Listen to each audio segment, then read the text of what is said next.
1987ஆம் ஆண்டில் தெலுங்கில் தன்னுடைய முதல் படத்தில் நடிக்க துவங்கிய பிரம்மானந்தம் தெலுங்கு பட உலகில் சூப்பர் காமெடியனாக வலம் வருகிறார்.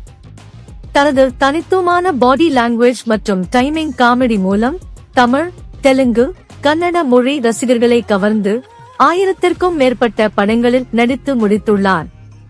காமெடியனாக மட்டுமில்லாமல் கேரக்டர் ரோல்களிலும் சிறப்பாக நடித்து வரும் பிரம்மானந்தம் தெலுங்கில் உள்ள அனைத்து முன்னணி நடிகர்களுடனும் இணைந்து நடித்துள்ளார்.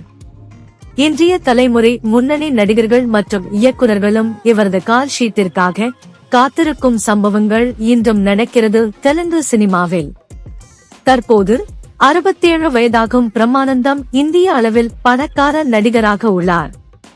1000 படங்களுக்கு மேல் நடித்துள்ள இவரது சொத்து மதிப்பு சுமார் 500 கோடிகளை தாண்டியுள்ளது. சமீபத்தில் மகேஷ் பாபு நடிப்பில் வெளியான குண்டூர் காரம் திரைப்படம் பிரம்மானந்தத்திற்கு மிகச்சிறப்பாக அமைந்தது. இந்நிலையில் கடந்த 39 வருடங்களில் 1000 படங்களில் நடித்த நடிகர் என்ற பெருமையை பெற்று அவரது பெயர் கின்னஸ் புத்தகத்தில் இடம்பெற்றுள்ளது. தற்போது வாழும் நடிகர்களில் அதிக திரைப்படங்களில் தோன்றிய சினிமா நட்சத்திரம் என்ற கின்னஸ் உலக சாதனையை அவர் படைத்துள்ளார். இதையடுத்து அவரது ரசிகர்கள் உற்சாகத்தில் வாழ்த்துக்களை பகிர்ந்து வருகின்றனர். ஏழ்மையான குடும்பத்தில் பிறந்த பிரம்மானந்தம் மிகுந்த போராட்டத்திற்கு பிறகு தற்போது இந்த நிலையை எட்டியுள்ளார்.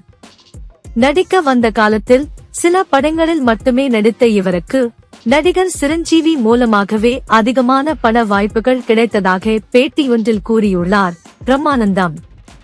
இவரது திரைப்பயணத்தில் மாநில விருதுகள், பிலிம்பேர் விருதுகள், தென்னிந்திய சர்வதேச திரைப்பட விருதுகளையும் அதிகமாக பெற்றுள்ள இவர் கடந்த 2009ஆம் ஆண்டு பத்மஸ்ரீ விருதையும் பெற்றார்.